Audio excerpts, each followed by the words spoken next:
Okay, and today we're here with. So I'm Dylan, I'm one of the players of Yu-Gi-Oh! At Castle Comics, and we're going to be doing a deck profile for Knoble Knights, the deck that I run. Okay, and Dylan, why do you run Knoble Knights? Because I quite like the lore behind Knoble Knights. I quite find that because they're based around King Arthur and the Knights of the Round Table, I quite like the lore and the myths and stuff behind that, so I go quite attached to this deck. Cool, let's fire right in it. So this is the main deck for Knoble Knights. We're just going to be running through the cards in it, explaining some of the effects, and then I'll explain some of the combos you can do with the deck. So start off with free Merlin. So Merlin is one of your main searchers in the deck. If you tribute him after he's been normal summoned, you get a free special summon from the deck, and then you can banish him from the grave, and he can either Xyz summon using monsters you control, or Synchro summon using monsters you control. We then run free Brothers. So Brothers is another essential free summon card. If you normal summon them, you get 2 special summons from your hand as long as you have 2 more Knoble Knights in your hand.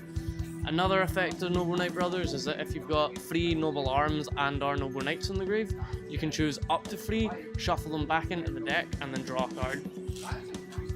After that, it's a playset of Madrot. So Madrot doesn't have an effect until you equip him with a Noble Arms card, which we'll go over later. When equipped with a Noble Arms card, he is a level 5 Dark Monster, and his effect is that you can special summon a Noble Knight if you control no other Noble Knights in defense position, and then destroy a Noble Arms card you control. So then we run 3 Bars. Bars is another one that's essentially a Gemini monster unless you equip him with a Noble Arms card. So he'll go to rank 5 and Dark as well when you equip him with a Noble Arms, and his effect is that you can reveal 3 Noble Arms from the deck, have your opponent randomly choose one, send the other 2 to the grave. The one that was randomly chosen you add to your hand. So then we run 1 Adrestin. So he's just a good 1800 attack Noble Knight. If you control him while you control another Noble Knight, any Noble Knight that has 1800 attack or lower can't be targeted from battle or card effects.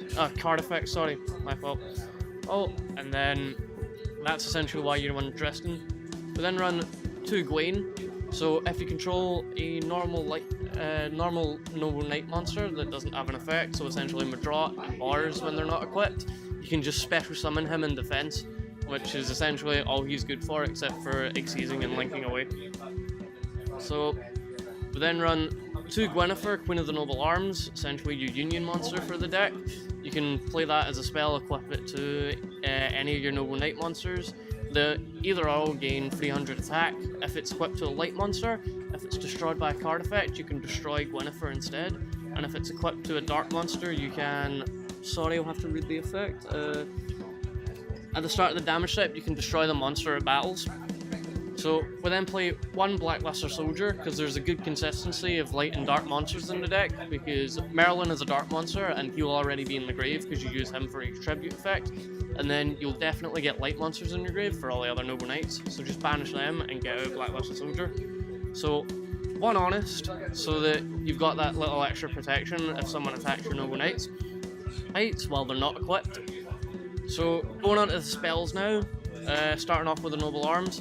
2 Noble Arms Excalibur. So Excalibur's effect is that if you equip it to a Noble Knight, they can't be targeted by card effects, and then if it's in the grave, the turn after it was sent into the grave, you can banish it and it acts as a rank up magic. So we'll then run 3 Noble Arms Caliburn.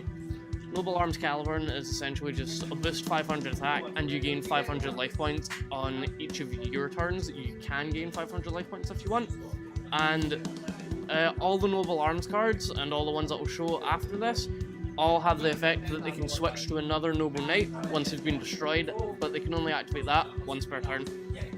So then 2 Noble Arms of Destiny. So Noble Arms of Destiny's effect is that if it's equipped to a Noble Knight monster, then it isn't destroyed by battle or card effects once per turn, and then as I said, you can just switch it to another Noble Knight, if it's destroyed. 2 Noble Arms Gallatin, which just boosts your Noble Knights by 1000 attack on the turn it's activated, and then each standby phase after that, on your turn, it's decreased by 200 attack. So moving on for the Noble Arms cards, we run 2 Power of the Guardians because it's just a good extra defense card for your Knoble Knights because it can be equipped to any monster. So anytime your monster attacks, it's a boost 500 attack and defense, and then you can destroy a spell counter on it to stop your monster being destroyed. So run a Necklace of Command for your normal monsters in the deck. If it's destroyed, you can draw a card from your deck while that's equipped to it. So pretty decent card. I use it for mainly an Isolde target. Same with Symbols of Duty, which once again send an normal monster you control to the grave, then target a monster in either player's grave, special summon it, so on and so forth. It's a decent card, but as I say, just another Isolde target for me. I run 2 double summon to get more Noble Knights out faster. It's really useful in the deck because a lot of them are essentially in your hand, but you can't summon them a lot. I run 1 last chapter of the Noble Knights in case I need to get a Noble Knight and a Noble Arms card back from the grave. It works sometimes, it doesn't work sometimes, but it's always good to at least have 1 in there. 2 Glory of the Noble Knights, so you can target your Noble Arms cards, equip them to your monsters from your deck. You can even target Power of the Guardians with this because it doesn't specify Noble Arms cards. As long as you target a Noble Knight monster with it, it's really effective. 1 Monster Reborn, because Monster Reborn is a good staple in most decks these days. Reinforcement of the army, because every Noble Knight is a warrior except Gwynnifer, and you can even add BLS. You can't add BLS off of that, what am I saying? I'm an idiot. And then Warrior Returning Alive to keep the recursion of monsters from your grave going. So that is it for the main deck. Okay, and let's show us the extra deck. So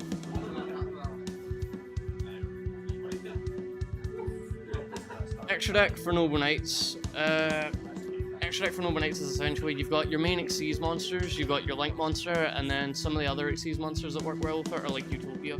So getting into it, I run 3 Isolde, 2 Tales of the Noble Knights, because it's a summon effect, you can add a warrior to hand. That one you can add Blackluster Soldier with, and then you can use its other effect on the same turn that you summon it to send 4 or equip spells to the grave, or I tend to send 4, it's any number of equip spells to the grave, to special summon a monster, or Noble Knight monster, sorry, of that level.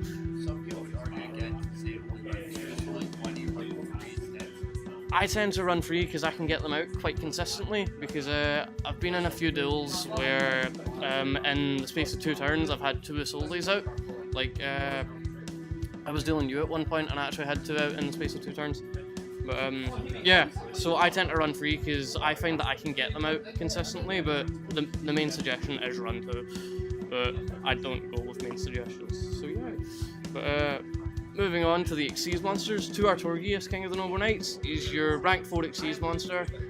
When you summon him, you can equip 3 Noble Arms from the grave to him, and then his effect is that you can detach 1 and destroy the amount of back row your opponent has, so their spells and traps, up to the amount of Noble Arms cards you control. So that's not the ones equipped to him, just if you had 5 Noble Arms cards out in your back row, you can destroy 5 of their spell and traps.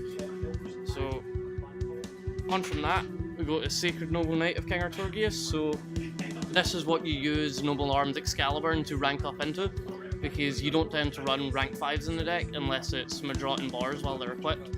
So he has the same summon effect as Artorius, King of the Noble Knights, equip 3 from the grave to him, but his Xyz effect is detach 1 and you can pop a monster on your opponent's side of the field. And then when he is destroyed, you can summon a level 4 or higher Noble Knight monster from your grave. So I then run 139 Utopia because it's a rank 4 that negates attacks, it's pretty good.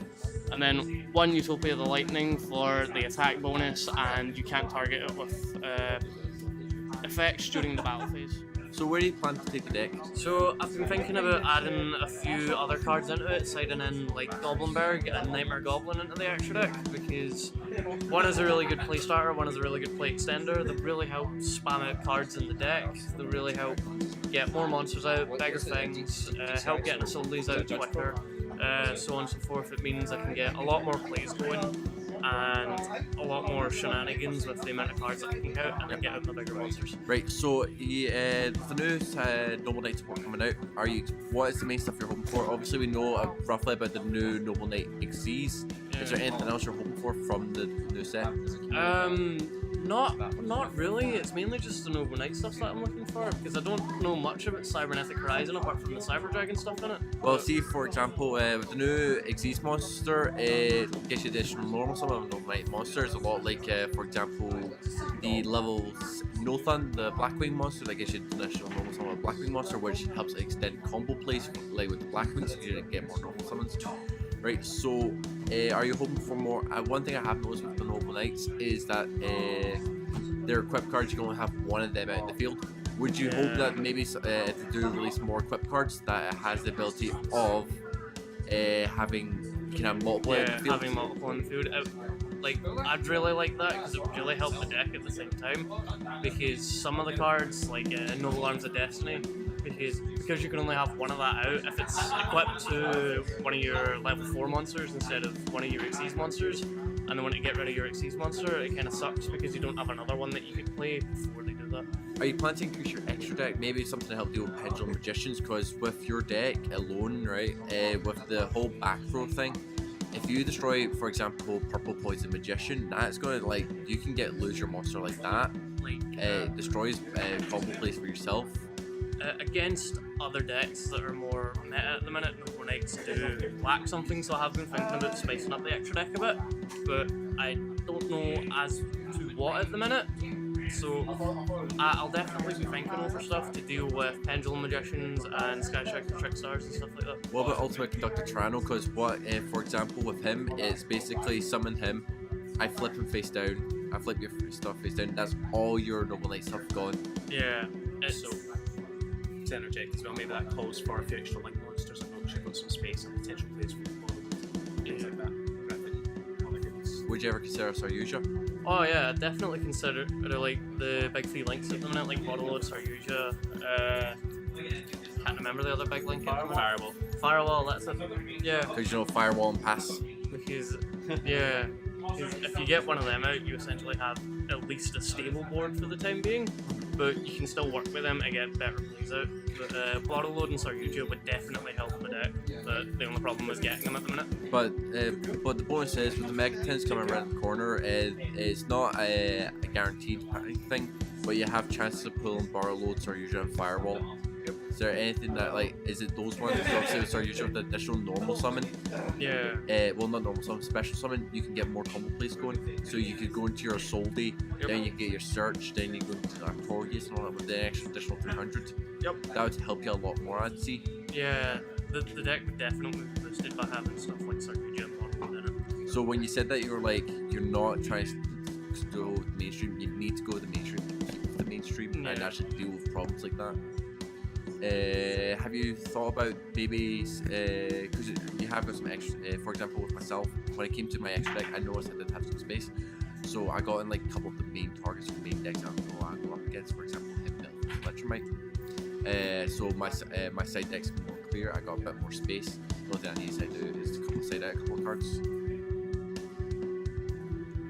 So with trying to keep this along the mainstream, I've definitely thought about it, and because I do have space, it's just considering what would work well with the deck, such as Saryuja and Bottleload and Firewall, but it's more just what else, if there's any other rank 4s or anything like that will work well with the deck, or if there's any other link monsters apart from those 3 that work well with the deck. It's just considering them, what would work well, what wouldn't, and then put them in the deck if and when I get them. Well, thank you for answering my questions anyway, it was a pleasure meeting you. No problem. Well, that's good. It's a pleasure meeting you. You're an absolute